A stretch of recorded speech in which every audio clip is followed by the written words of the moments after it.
Sekali lagi, selamat pagi semua. Para siswa-siswi yang ada di kelas, supaya dimohon menyiapkan hatinya untuk kita bersama-sama dalam saat teduh di pagi hari ini bersama saya, Ibu Agustina Watu.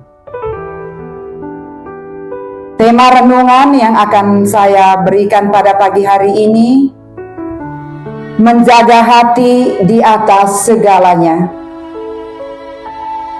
Ibu Kepala Sekolah, Bapak Ibu Guru, pegawai, dan peserta didik yang terkasih, mari kita sejenak menoleh beberapa pengalaman hidup kita yang berhubungan dengan hati. Hati merupakan bagian dalam tubuh kita. Kita tersenyum dan tertawa karena hati kita lagi senang. Senyum di bibir, tapi sumber dan pusatnya di hati. Ketika hati sakit, pasti kita akan menangis, marah-marah, bahkan akan terlahir tindakan kriminal atau kejahatan. Semuanya bersumber dari hati. Hati adalah pusat kepribadian, atau dengan kata lain, hati merupakan perbendaharaan, tempat menyimpan dan sekaligus sumber yang menentukan semua perasaan, sikap, perbuatan, dan karakter seseorang. Ketika hati kita baik dan senang, maka kita akan melihat dunia dan sesama kita itu baik. Wajah kita akan berseri-seri. Sikap tutur kata kita semuanya baik dan manis.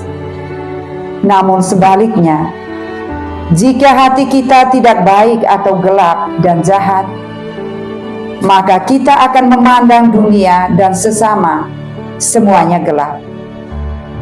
Sikap tutur kata yang terlahir semuanya pahit dan menyayat hati setiap orang yang mendengarnya. Bahkan akan terlahir sebuah tindakan kejahatan. Bapak Ibu, pegawai dan peserta didik yang terkasih, pernah seorang ibu mengeluh tentang kualitas air tanah atau air sumur yang tidak baik.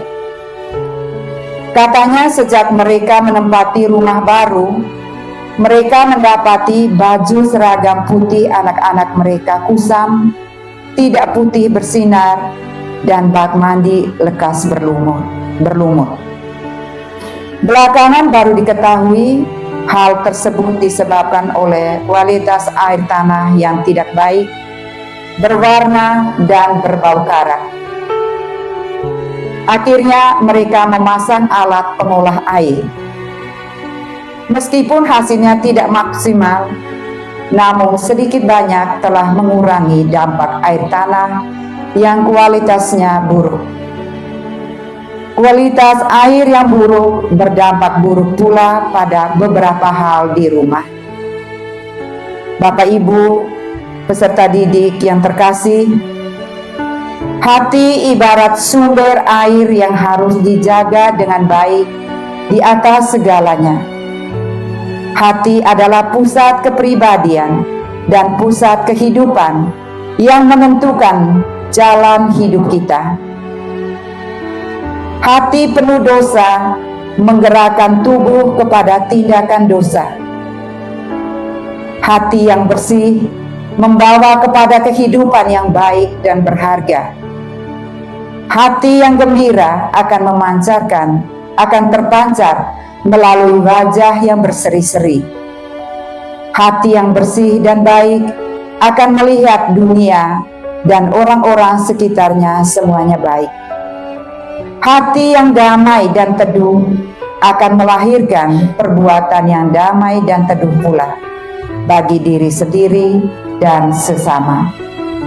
Berbeda dengan hati yang kotor dan gelap, maka ia akan memandang dunia dan sesamanya sebagai yang kotor dan gelap. Bapak, Ibu, dan peserta didik yang terkasih, sebagaimana sejak awal Allah telah menjadikan kita semua baik adanya. Oleh karena itu, kita diharapkan untuk tetap menjaga kebaikan hati kita yang merupakan pusat kepribadian kita. Kita dapat menjaga hati kita dengan cara memenuhi pikiran kita dengan firman Tuhan, taat kepada Allah, dan melawan iblis. Begitu seriusnya dampak dari hati. Demikian pula kita harus menjaganya dengan serius. Penuhilah hati kita dengan kebenaran firman Tuhan setiap hari. Penuhilah hati dengan pengaruh dan komunitas serta teman pergaulan yang benar. Hati yang penuh firman Tuhan akan membawa kehidupan kita penuh dengan syukur, mengampuni, mengasihi, melayani Tuhan dengan sesama, dengan ketulusan. Komunitas yang benar menolong kita belajar memiliki hati yang terarah kepada kebenaran firman Tuhan. Teman dan pergaulan yang baik akan membawa kita melakukan kebaikan. Sedangkan teman dan pergaulan yang salah akan membawa kita banyak melakukan kesalahan. Bapak, Ibu, dan peserta didik yang terkasih, begitu seriusnya dampak sebuah hati bagi hidup kita dan juga lingkungan hidup kita. Serius pula kita harus menjaganya. Mari kita terus menjaga dan mengasah hati kita dengan kebaikan-kebaikan yang melahirkan kedamaian, ketenteraman hidup, baik bagi diri sendiri maupun sesama dan dunia. Tuhan memberkati kita semua. Amin.